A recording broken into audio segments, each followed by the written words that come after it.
Salutations, Stan the Fan Charles. Salutations, Mr. Clark. I spent the afternoon out at Fair Hill. Fair Hill, yeah. Yeah, Maryland 5-star got underway today. Did you do any of the dancing on the horses? Did you get to ride a horse to participate in dressage? No, I did not No? do that. No. Keep thinking one of these years. Like, I know they're going to put up record attendance this year, but I feel like maybe the 6th edition of the Maryland 5-star, watch Stan the Fan perform dressage, I feel like is the one. That's the winner for you're going to break all the attendance records next year. No, it's a great event. Get up to Fair Hill this weekend. Yeah. It's not just that the Ravens are on bye. Like Navy's off this week, Towson's off this week, Morgan's off this week. Right. Maryland's on the And road. the So Orioles are not playing. yes, very clearly not playing. Their stadium Yeah. was available to be used as a practice field. So this is what's going on. Get up to Fair Hill this weekend and the Maryland 5-star. Is it true that you got a job doing play-by-play of their practices? I would have happily. No, I'm actually really pissed off about this subject, Stan. I don't know how much time we have because I'm still at the office. It's late. Yeah. I was promised the opportunity to see a football field at Camden Yards, and instead we got crappy half fields in the outfield that they're using for practice, and I feel gypped. And I'm not sure if you saw it. Matt Stafford, there's a sign. It says no cleats on the tarp, and Matt Stafford was clearly wearing cleats on the tarp, and that's it. He's out of here. He's out of here. You got to go back. You're not allowed in our city. You got to go back to that, what Donald Trump would say, rat-infested hellhole out there in Los Angeles, unlike a city that he loves here in Baltimore. Obviously. You know, it's funny you were talking about this. When I was driving out, I had the NFL Network on, and they were talking. And one of I forget which two hosts it was. It was had to be in the morning because I left about 10 o'clock. So one of them goes, "Yeah, that's a long trip for the Rams," and the other one had to correct them. The other host said, I think they stayed on the East Coast. He didn't mention Camden Yards, but I wanted to see a football field. I was going to call in. I wanted to see a football field at Camden Yards. I wanted to see what that might look like if maybe one day in the future we played a football game there. Yeah. But alas, not the case. Not the case. All right. Stan, we both had pretty good weeks last week. Yeah, we both went 2-1. Let me recap it real quick while you tell people who we are brought to you by. 1-800-GAMBLER, helpmygamblingproblem.org. If you or a loved one has a gambling problem, you can check them out for free confidential services. You can call or text 1-800-GAMBLER. And, of course, visit helpmygamblingproblem.org. And, Stan, we're also brought to you by the Costas Inn. By the way, when you say gambling problem, is it like us being 8 and 10 each? No. If you are a more serious problem, if you are losing responsibly, that's okay. Yeah. We're losing responsibly. It's when it starts to get irresponsible that you need to talk to somebody, and they've got somebody there for you. You mean like if we were playing for $100,000? That, and if we didn't have the 100, some people have $100,000 to lose, Stan. I cannot count myself among those people. All right, I got you. Anyway, recapping, we're also brought to you by the Costas Inn now with two great locations. The old one at 4100 North Point Boulevard, where you can still get steamed crabs. They haven't stopped serving steamed crabs there. 410-477-1975 is the number. And then above the grandstand at Timonium Racecourse, they have the same great menu. There does seem to be a small dispute. Ross Grimsley had pork chops there. And I can't find a pork chop anywhere there, but I always am able to pick out something that's great. Costas Inn. Okay. Glenn, last week we both were sensitive. We came to our senses. We both had the Rams. Your lock winner, though, was the Buffalo Bills at Atlanta. Yikes. Atlanta beat them straight up. I had my lock winner was the Denver Jets in London against the New York Jets, and they didn't win by 7 points. No, they did not. They only won by, I think, 2 points. Your lock loser was Jacksonville, minus the 1.5 points over Seattle, and they beat Seattle straight up and won that game by more than 1.5 points. And I had the New Orleans Saints as my lock loser, getting 3.5 points, and New England beat them more handily than that. We're both at 8-10 after 18 games. That's 6 weeks, right? That's So week correct. 7 Yep. starts, and we have no Ravens game to pick. No. So it's your week to go first, and we also have what I called, this is when Ravens are on the bye, we used to do something a little bit more complicated. To me, it was more complicated. I created the parlay twist, a third game that you and I had to pick straight up and versus the over under. So Okay. let's start with lock winners, and then we'll go Yep. there. Lock winners first. And Stan, I am going back to what I think was reliable. I know it didn't work out with the Bills last week, but in general, I'm just looking for teams that are maybe being a bit devalued because of a recent performance. And the Lions, I get it. They got pantsed a little bit by the Chiefs last week, and I know everybody's riding high with the Buccaneers. And the Buccaneers may well have Mike Evans back this week. That's possible. They'll need him because they're not going to have Chris Godwin and they're not going to have Emeka Ibuka. And so if they don't have Mike Evans, they will be operating with basically no wide receivers.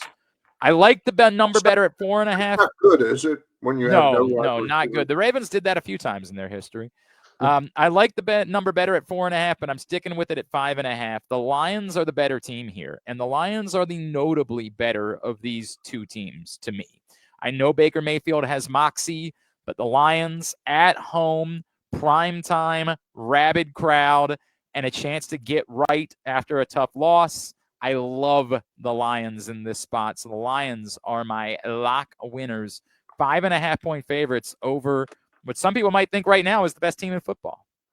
I'm taking also a spread that I'd call medium to large. I mean, large is really double digits, but with it, 5.5 that's a high number in that game. I'm taking a team that's 7-point favorites, and they're on the road. But I think Mike Vrabel has something going now with the New England Patriots. And there's this added little thing that he was fired by the Tennessee Titans. And I think his players may really play a little harder for him, and he may coach a little harder. And that's a team that's in turmoil right now, having just fired their coach, even though he was not having a good career there. I think he was 4-18, something Callahan. like that. Yeah. And in the Tennessee Titans, Brian Callahan was fired. Mike McCoy. Wasn't Mike McCoy the head coach of San Diego for a little while? He certainly was. That is correct. Okay. So he has some experience, but I think Mike Vrabel is going to go in there with a little added, So that's my lock. That's my lock winner. Completely get it. Stan, my lock loser for this week is just a horrendous football team. And I get every week could come on and say the Jets are a lock loser. That's totally plausible. But what I really don't understand is that there are only 1.5 point dogs against the Panthers. And I've said before, I know you've bought into the Panthers a couple times this year, and I am not convinced that the Panthers are definitively a team that's going to finish a 9-8, anything along those lines. But I do believe the Panthers are a competent football team, and they can score points.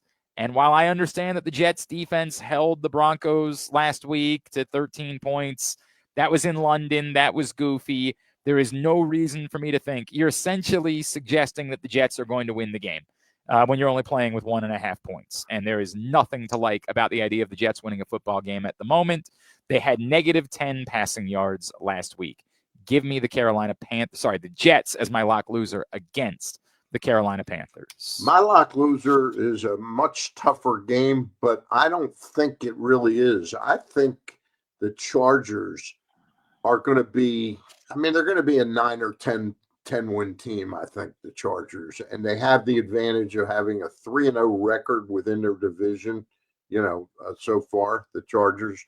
But I think the Colts right now may be playing better football than anybody, and I think it's a legitimate spread, but I think this is a game that Indy can go into SoFi and beat them straight up by 5 to 10 points.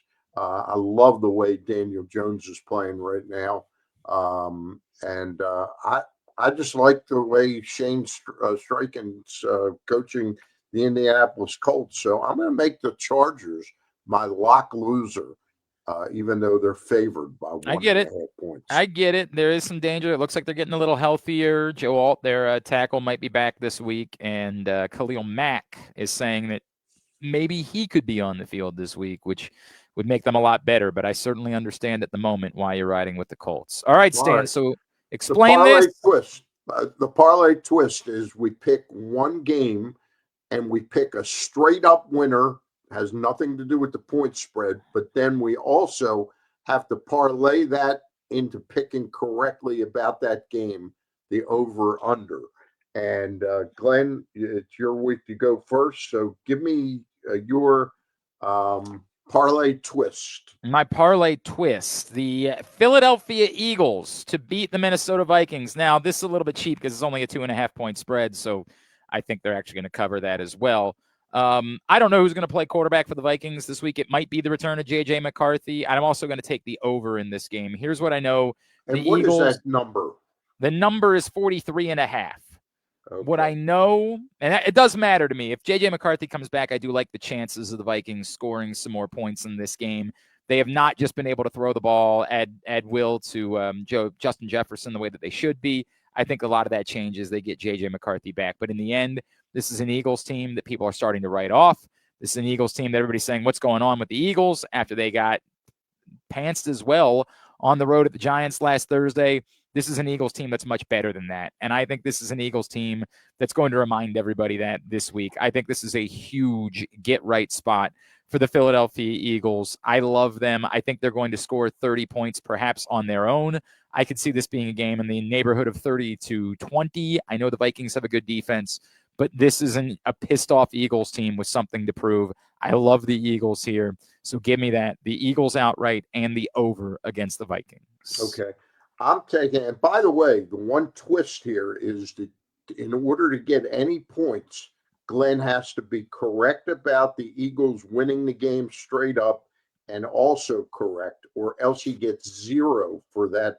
That's right. The parlay twist. So it's 2 points, 2 added points if he gets it both correct. Okay. And my parlay twist winner is the Bears straight up versus the New Orleans Saints. But I'm going to go under the 46.5 number.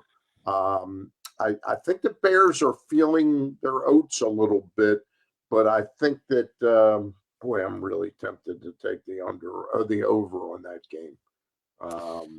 So our first parlay twist. Glenn, give me the over on that. The number again for the Bears. 46.5. Correct. 46.5. I'm going over that. I'm thinking about Ben Johnson. And this might be a chance for Caleb Williams to put up 28 to 33 points, something like that. And all right. So I'm going over, and you're going over. And yes. We'll recap it. Glenn's lock winner is the Lions -5.5 versus the Tampa Bay Buccaneers. My lock winner is the New England Patriots -7 on the road in Tennessee. The Lions are home. Glenn's lock loser is the New York Jets getting 1.5 versus Carolina. That game is in Carolina, correct? That game is in that's in the Meadowlands. It's in the Meadowlands, okay, versus the Carolina Panthers, who have shown some signs of life, and Bryce Young has been playing a little bit better. Glenn takes the Jets as his lock loser. I'm taking lock loser of the Chargers, giving 1.5 to Indy. I'm thinking Indy wins the game outright, but they could lose the game by 1 point, and I'd still win, right? Very good. That's what we got. And the parlay twist. Oh, so, right. Yep. Eagles. Glenn has the Eagles and the over 43.5. I have the Bears beating New Orleans Saints in Chicago. Glenn's Eagles are playing in Minnesota. I have the Bears at home winning outright over New Orleans and going over the 46.5 points. All right, there you go. That's what's at stake. Stan, you'll be in with me tomorrow. We'll get you ready for bye week. That is correct. And then if you haven't picked it up yet, the new print issue of Pressbox is available, and new location.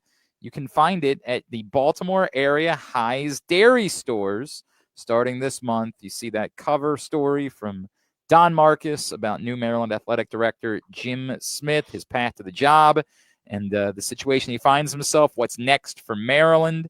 Go pick that up today and read it all at PressBoxOnline.com. They got some great coffee at High's, and they got incredible ice cream at High's. No doubt about it. And they also have gasoline at that's correct. And now, most importantly, they have your print issue of Pressbox for free. For free. We made a special deal with them and to make Pressbox free. It's unbelievable. Look at us, menches over here. All right, Stan. We'll talk to you next week. Bye.